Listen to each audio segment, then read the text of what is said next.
जय हिंद दोस्तों इस वीडियो में हम लोग 11 अक्टूबर से रिलेटेड करंट अफेयर्स को कवर करने वाले हैं और साथ में एक्स्ट्रा फैक्ट भी जानेंगे, तो वीडियो के अंत तक जरूर बने रहिएगा। अगर आप चैनल पर नए हैं तो चैनल को सब्सक्राइब कर लीजिए और बेल नोटिफिकेशन ऑन कर लीजिए। अगर इस वीडियो का पीडीएफ चाहिए तो आप हमारे टेलीग्राम चैनल ज्वाइन कर सकते हैं, जिसका लिंक डिस्क्रिप्शन में दिया गया है। तो चलिए दोस्तों शुरू करते हैं। पहला क्वेश्चन है, हाल ही में टाइम्स हायर एजुकेशन की विश्वविद्यालय रैंकिंग 2026 में शीर्ष स्थान वाला भारतीय संस्थान कौन सा है? तो इस क्वेश्चन का राइट आंसर क्या हो जाएगा? इसका राइट आंसर हो जाएगा IISc Bangalore. Times Higher Education की विश्वविद्यालय रैंकिंग 2026 में भारतीय विज्ञान संस्थान आईआईएससी बंगलोर भारत में शीर्ष स्थान पर रहा है। रैंकिंग के अनुसार आईआईएससी बंगलोर को विश्व स्तर पर 201 से 250 के रैंक बैंड में जगह मिली है। यह लगातार दूसरी बार है जब भारत का कोई भी विश्वविद्यालय शीर्ष 200 में शामिल नहीं हुआ, लेकिन आईआईएससी ने भारत में अपनी सर्वोच्च रैंकिंग बरकरार रखी। दोस्तों हमारा नेक्स्ट क्वेश्चन है, हाल ही में किसने टी डोम वायु रक्षा प्रणाली घोषित की है? तो राइट आंसर क्या हो जाएगा? इसका राइट आंसर हो जाएगा ताइवान। ताइवान के राष्ट्रपति लाई चिंगते ने हाल ही में टी डोम वायु रक्षा प्रणाली की घोषणा की है। यह घोषणा उन्होंने 10 अक्टूबर 2025 को ताइवान के राष्ट्रीय दिवस के अवसर पर की थी।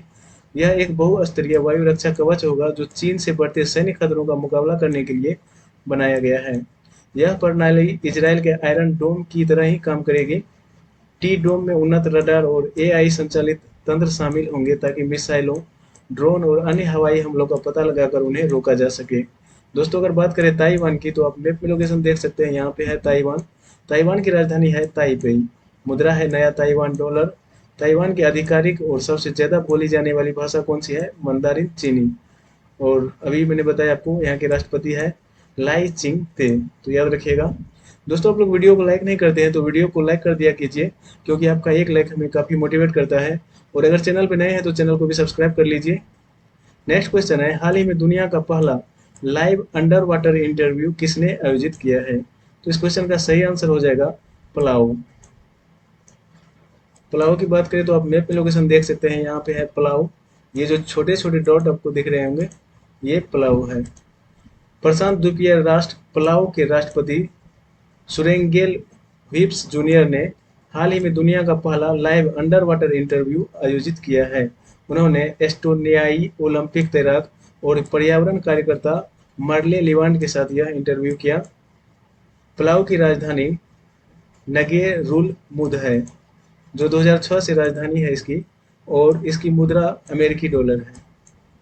पलाऊ गणराज्य लगभग 300 द्वीपों का एक सघन समूह है, जिसका कुल क्षेत्रफल 458 वर्ग किलोमीटर है और यह फिलीपींस से 1500 किलोमीटर पूर्व में स्थित है। देश की लगभग 18,000 निवासी आबादी 9 द्वीपों पर रहती है। नेक्स्ट क्वेश्चन है, हाल ही में भारत ने राष्ट्रीय रेड लिस्ट रोड मैप का अनावरण कहाँ किया है? तो इसका सही आंसर हो जाएगा अबू धाबी। भारत ने अबू धाबी संयुक्त अरब अमीरात में आयोजित आईयूसीएन विश्व संरक्षण कांग्रेस 2025 में अपने राष्ट्रीय रेड लिस्ट रोड मैप और विजन 2025 से 2030 का अनावरण किया है। यह पहल जैव विविधता के संरक्षण और प्रजातियों के मूल्यांकन के लिए एक व्यापक ढांचा तैयार करती है। यह अनावरण 9 अक्टूबर 2025 को किया गया था। केंद्रीय पर्यावरण, वन, जलवायु परिवर्तन राज्य मंत्री कीर्तिवर्धन सिंह ने इसका शुभारंभ किया। इस रोड मैप के तहत भारत का लक्ष्य 2030 तक 11,000 से अधिक प्रजातियों का आकलन करना और उनके संरक्षण की स्थिति निर्धारित करना है। दोस्तों हमारा नेक्स्ट क्वेश्चन है, हाल ही में सर्वोच्च न्यायालय ने कितने वर्षों के अनुभवी न्यायिक अधिकारी को जिला न्यायाधीश के रूप में सीधी भर्ती के लिए प्रतिस्पर्धा करने का आदेश दिया है? तो राइट आंसर हो जाएगा 7 वर्ष। सुप्रीम कोर्ट ने अधीनस्थ न्यायिक सेवा के अधिकारी के लिए जिला जज बनने का रास्ता खोल दिया है। अब तक 7 साल का वकालत अनुभव रखने वाले न्यायिक अधिकारी भी सीधी भर्ती के लिए पात्र होंगे। कोर्ट ने न्यूनतम आयु 35 वर्ष निर्धारित की है और राज्यों को 3 महीने में नए नियम बनाने का आदेश दिया है। भारत के सुप्रीम कोर्ट में कुल 34 न्यायाधीश है, जिनमें भारत के मुख्य न्यायाधीश भी शामिल है। यह स्वीकृति संख्या जो 2019 में सर्वोच्च न्यायालय न्यायाधीशों की संख्या संशोधन विधेयक 2019 के बाद 30 से बढ़ाकर 33 की गई थी। सभी न्यायाधीश 65 वर्ष की आयु तक अपने पद पर बने रह सकते हैं। कुछ महत्वपूर्ण हमने यहाँ पे प्रश्न डाला है, तो इसे भी आप लोग याद रखिएगा। सर्वोच्च न्यायालय के न्यायाधीशों की आयु कितनी होती है? भारत के सर्वोच्च न्यायालय के न्यायाधीश 65 वर्ष की आयु में सेवानिवृत्त होते हैं। यह सेवानिवृत्ति की आयु भारत के संविधान के अनुच्छेद 124 के तहत निर्धारित है। सर्वोच्च न्यायालय को कितने न्यायाधीश मिले? संघ ने सुप्रीम कोर्ट में 3 नए न्यायाधीशों की नियुक्ति की। मई 2025 में केंद्र सरकार ने न्यायमूर्ति एन.वी. अंजारिया, न्यायमूर्ति विजय बिश्नोई और न्यायमूर्ति ए.एस. चंदूरकर की सर्वोच्च न्यायालय के न्यायाधीश के रूप में नियुक्ति की अधिसूचना जारी की। भारत में कुल कितने हाईकोर्ट है? भारत में कुल 25 हाईकोर्ट है। ये उच्च न्यायालय विभिन्न राज्यों और केंद्र शासित प्रदेशों पर अधिकार रखते हैं, जिनमें से कुछ का अधिकार क्षेत्र एक से अधिक राज्यों पर भी है।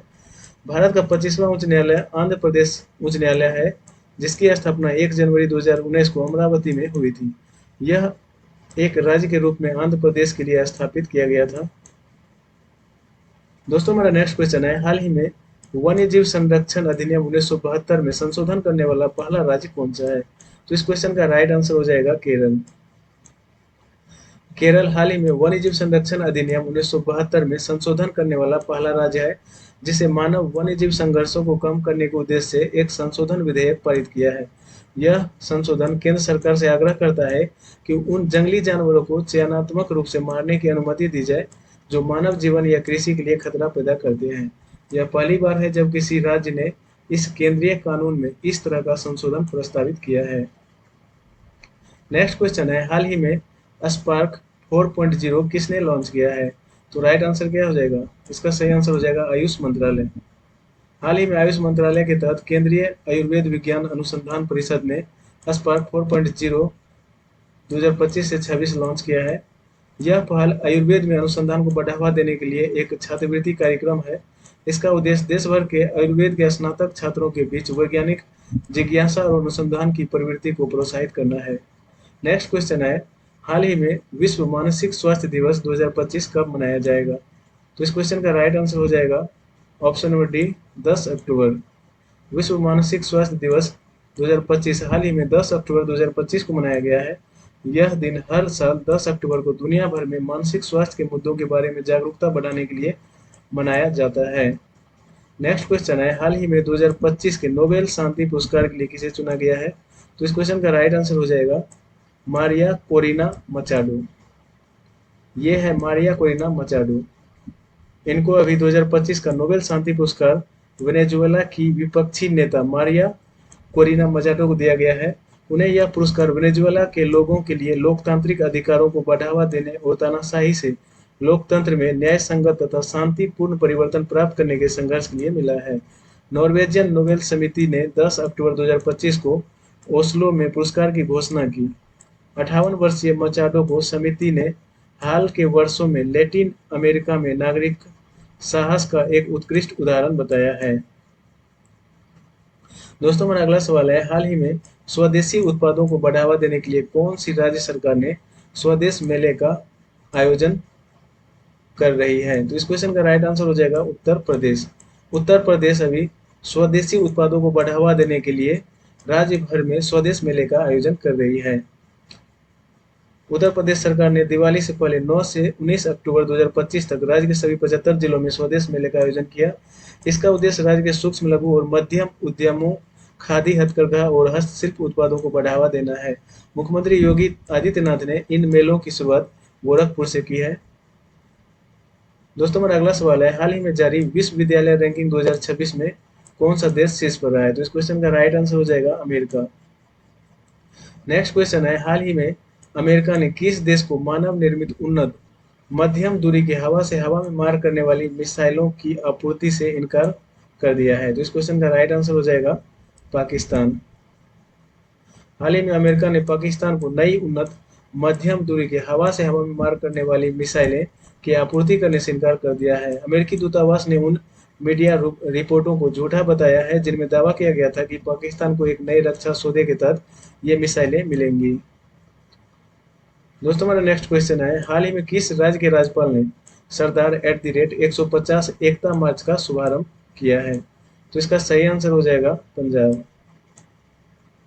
पंजाब के राज्यपाल गुलाब चंद कटारिया ने सरदार वल्लभ भाई पटेल की 150वीं जयंती के उपलक्ष्य में चंडीगढ़ में सरदार @150 एकता मार्च अभियान शुरू किया है। दोस्तों अगर पंजाब की बात करें तो आप मैप में लोकेशन देख सकते हैं, यहाँ पे है पंजाब। पंजाब की राजधानी कहाँ है? चंडीगढ़। मुख्यमंत्री है भगवंत मान, राज्यपाल है गुलाब चंद कटारिया। लोकसभा में 13, राज्यसभा में 7 और विधानसभा में 117 सीटें हैं। पंजाब ने धान से हरित हाइड्रोजन उत्पादन के लिए आईआईएससी के साथ समझौता किया है। भारत भारत का पहला झुग्गी मुक्त शहर चंडीगढ़ बना। भारतीय वायुसेना के मिग-21 लड़ाकू विमानों को विदाई देने का समारोह चंडीगढ़ में आयोजित किया गया। पंजाब सरकार ने अपनी लैंड पूलिंग नीति वापस ली है। पंजाब सरकार ने बाज अख नामक एक नई ड्रोन रोधी प्रणाली शुरू की। पंजाब सरकार ने हेरिटेज खेलों पर से प्रतिबंध हटाया है। भारतीय सेना ने पंजाब के सवंत सिंह की समस्त शैक्षिक आवश्यकताओं को प्रायोजित करने का निर्णय लिया है, तो इसे याद रखिएगा। नेक्स्ट क्वेश्चन है, हाल ही में किस देश ने पहली राष्ट्रीय बाल सुरक्षा नीति शुरू की है? तो इस क्वेश्चन का राइट आंसर हो जाएगा फिजी। फिजी ने अपनी पहली राष्ट्रीय बाल सुरक्षा नीति शुरू की है, जो समाज के सभी क्षेत्रों में बाल सुरक्षा के लिए एक नया राष्ट्रीय मानक स्थापित करती है। दोस्तों अगर फिजी की बात करें तो आप मैप में लोकेशन देख सकते हैं, यहाँ पे है फिजी। फिजी की राजधानी कहाँ है? सुवा। मुद्रा है फिजियन डॉलर। प्रधानमंत्री है श्री सितिवेनी लिगामा मादा राबुका।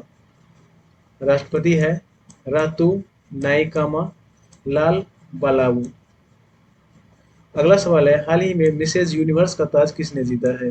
तो राइट आंसर हो जाएगा शेरी सिंह। ये है शेरी सिंह, इन्होंने अभी मिसेज यूनिवर्स का ताज जीता है। शेरी सिंह ने भारत की पहली मिसेज यूनिवर्स का ताज जीता। देश के लिए गौरव के क्षण में भारत ने वैश्विक सौंदर्य प्रतियोगिता के इतिहास में अपना नाम स्वर्ण अक्षरों में दर्ज कराया, जब शेरी सिंह को मिसेज यूनिवर्स 2025 का ताज मनीला फिलीपींस में आयोजित भव्य फाइनल में पहनाया गया। दोस्तों अगर वीडियो अच्छा लगा हो, यूजफुल लगा हो, तो वीडियो को लाइक और शेयर जरूर कीजिएगा। अगर आप चैनल पर नए हैं तो चैनल को सब्सक्राइब कर लीजिए और बेल नोटिफिकेशन ऑन कर लीजिए। अगर इस वीडियो का पीडीएफ चाहिए तो आप हमारे टेलीग्राम चैनल ज्वाइन कर सकते हैं, जिसका लिंक डिस्क्रिप्शन में दिया गया है। दोस्तों आज के लिए इतना ही। वीडियो को अंत तक देखने के लिए धन्यवाद।